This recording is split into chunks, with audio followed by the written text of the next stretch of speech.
Oke, siap. Oke bang. Bang Pangeran dan Mbak Anissa, hari ini kedatangannya ke Komnas Perempuan, apa mungkin dalam rangka apa? Ya, hari ini kami resmi sudah mengadukan permasalahan ini di Komnas HAM, ya karena Komnas Perempuan, ya karena kan Nisa ini adalah wanita Indonesia, perempuan Indonesia. Apa yang dialami selama ini kami sudah melihat bahwa ini butuh perlindungan Komnas Perempuan, sehingga hari ini kami memutuskan untuk ke Komnas Perempuan.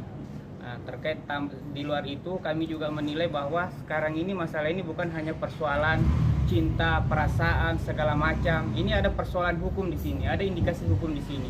Kami selaku kuasa ingin mengkelirkan ini, membuka masalah ini, persoalan hukumnya di mana, siapa yang harus kena sanksinya, ya itu akan kita lihat nantinya. Mungkin bisa flashback sedikit awal mulanya gimana ya, Bang? Iya, Nisa mungkin awalnya bisa viral nih, dilamar orang India tapi Nisa mungkin dibatalin. buka cadarnya gitu. Jangan. Jadi Jangan. jadi ceritanya ini awalnya ini adalah pertemanan lewat sosial media. Dalam hal ini WhatsApp. Di grup WhatsApp itu semuanya perempuan. Kemudian tiba-tiba ada yang menjapri Nisa untuk kenalan. Nah, kemudian Nisa merespon, akhirnya kenalanlah dalam bentuk pengetahuannya masih perempuan, ya kan, masih foto DP kan, komunikasi lewat DP, berjalan waktu kemudian video call, ini ternyata di sana ketahuan bahwa itu laki-laki, dan akhirnya Nisa memblokir nomor itu. Tetapi nomor Nisa ini sudah, apakah karena faktor kecanggihan teknologi, semua nomor-nomor yang ada di dalam itu sudah diambil oleh nomor yang bersangkutan. Akhirnya Nisa ini dengan mudahnya dihubungi orang tuanya, dihubungi saudaranya, tetangganya. Akhirnya komunikasi ini sulit terputus, sehingga komunikasi antara Nisa dengan dia karena faktor memang, ya harus juga kita akui sebagai pengacara bahwa awalnya pertemanan, kemudian terjadi suka sama suka. Ya itu faktanya seperti itu. Kemudian berjalannya waktu, kemudian dilamar, ditolak, tentu kan ada proses di situ, Pak. Kalau berbicara tentu tentang perkawinan, ada hal-hal yang harus dipertimbangkan di situ. Wanita juga tidak mungkin serta-merta kita kemudian berteman, kemudian pacaran, kemudian bisa langsung ke pernikahan. Ada proses kan. Mungkin Nisa mengetahui, mengalami sesuatu yang menjadi pertimbangannya bahwa oh ini tidak mungkin jadi suami saya, akhirnya dia tolak, kira-kira seperti itu. Sampai akhirnya Nisa mau nih, gimana mau dilamar sama laki-laki itu? Ditawarin apa mungkin? Nisa. Jadi ceritanya begini, terkait mengenai lamaran itu, awalnya itu Nisa sudah dilamar oleh orang lain. Ada laki-laki lain melamar itu atas restu orang tua, hubungan atau komunikasi orang tua si laki-laki yang sudah diterima lamarannya. Ini Nisa jelas ada komunikasinya dengan si Ali ini. Karena untuk meyakinkan Nisa ini bahwa suka sama suka, Nisa itu pergi meninggalkan rumah, lari sampai di bandara dengan perjanjian bahwa nanti di situ dijemput oleh Ali. Faktanya ternyata Ali ini tidak menjemput Nisa di bandara. Nah, sehingga Nisa kecewa. Berjalannya waktu Nisa mengetahui beberapa hal-hal yang sifatnya dianggap bahwa itu bisa menjadi alasan atau pertimbangan untuk membatalkan membatalkan hubungan mereka. Tetapi yang terjadi ini ternyata Ali ini sudah datang ke Indonesia. Ya Nisa kaget, dan pada saat tiba itu juga sudah terklarifikasi di mana-mana bahwa bagaimana mungkin seorang Nisa menerima atau keluarganya ini datang hanya tujuannya saya mau ambil Nisa, kemudian setelah ditolak diminta masuk ke dalam rumah, tidak bisa, yang ada hanya minta uangnya, padahal uang yang diterima ini nilainya di bawah 10 juta, dan itu prinsipnya uang itu diberikan hanya untuk beli pulsa, beli kuota untuk memperlancar komunikasi. Tidak ada istilah bahwa itu adalah mahar atau uang panai begitu.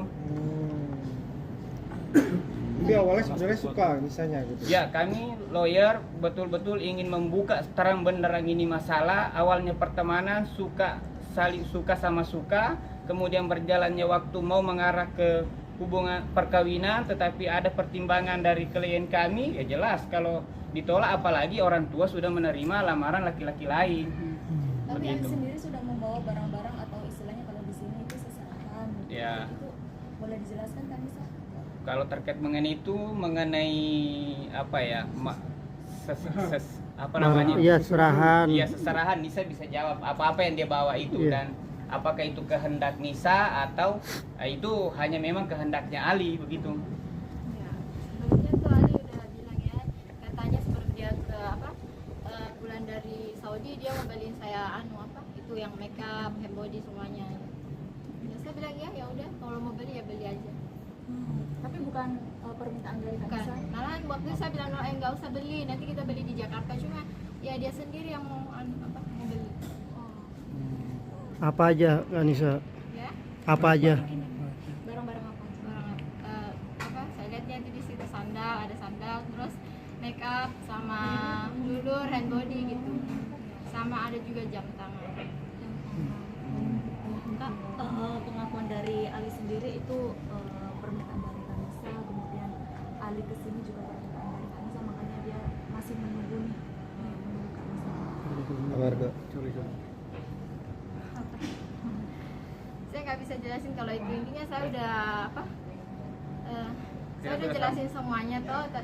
Intinya begini, mohon maaf saya ambil alih bahwa terhadap masalah yang dialami Nisa ini kita adukan ke Komisi Nasional Anti Kekerasan Terhadap Perempuan. Kita adukan ini, biarkanlah lembaga ini yang menilai di mana posisinya Nisa sebenarnya di dalam permasalahan ini dan seperti apa. Kira-kira Bang, seperti itu. Jadi sebab diajak nikah dia pakai kekerasan atau gimana? nah itu dia bang, Kalau dipaksa, ada intimidasi seperti apa? Kalau itu sebenarnya kami menganggap bahwa ada intimidasi dan kekerasan itu jauh hari sebelum ini viral di sosial media ya, ini bisa diklarifikasi langsung bahwa si Ali ini pernah menyampaikan bahwa dia akan ke media sosial, dia akan ke seluruh media nasional menyampaikan bahwa Nisa ini di posisi orang yang salah. Saya selaku kuasa melihatnya seperti itu, wah ini kurang beres juga, sudah niatannya ini terlihat sudah ancaman gitu ya? sudah tidak bukan lagi persoalan cinta ini kalau begini, makanya ya kita bawa ke Komnas Perempuan.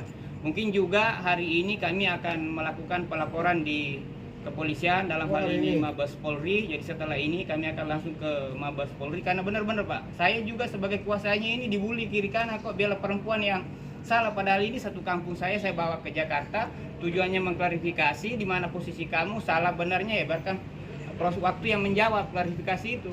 Tetapi berjalannya waktu ya kok saya juga disudutkan, Nisa tambah disudutkan. Makanya setelah saya melihat prosesnya jauh lebih dalam, saya melihat permasalahan ini, oke, kau salah, kalau kamu salah, kau yang masuk penjara. Kalau dia yang salah, dia yang harus tanggung resikonya.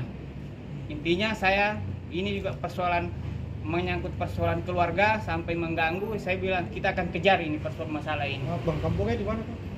Dari Sengkang, Kabupaten Wajo, Sulawesi Selatan. Oh, susah. Nisa banyak diserang nih oleh warganet, dibully. Seperti apa mungkin Nisa sendiri Menanggapinya. menanggapinya, stres juga atau ya pasti stres, saya stres liatnya. Soalnya orang-orang itu udah kelewatan gitu Kak. Kok saya nggak salah, kok Iya, jadi terus dia saya? bilang saya lihat itu dan itu katanya saya mau dibakar gitu, mau dibunuh kalau ketemu sama saya. Waduh. Iya, saya lihat di TikTok. Saya tambah ya, di terkait mengenai berbicara tentang perkawinan. Bagaimana bisa terjadi perkawinan ini kalau orang tua tidak merestui? Itu satu. Kedua juga, bagaimana ini perkawinan bisa terjadi, hubungan ini bisa terjadi kalau keluarganya Nisa sudah menerima lamaran orang lain. Ya haram dong hukumnya Islam laki-laki lain masuk di saat orang sudah melamar, kan begitu.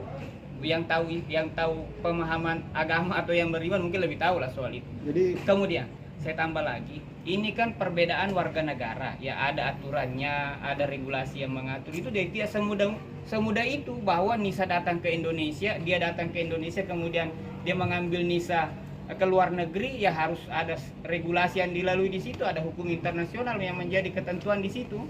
Seperti itu.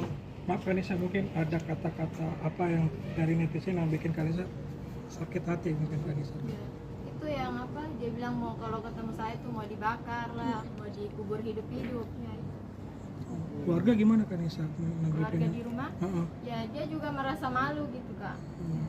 Soalnya nih orang di meja ini udah benar-benar kelewatan ke polisi. Jadi Kanisa intinya akan menerima lamaran ke yang satu lagi, Iya. bukan yang ini. Itu orang mana? Sulsel juga. Iya, bukan Sulawesi Tengah. itu apa profesinya apa Bang Nisa? Kanisa mungkin yang satunya lagi mungkin. Ya, kalau itu saya nggak bisa ngomong. Kadang Oh. Ya privasi Anggota lah. dewan, Orang anggota juga dewan. belum jadi mas toh. anggota dewan. Sakit Atau gara-gara pribadinya keluar nggak jadi lagi, kasihan misalnya. Iya. Itu dengan yang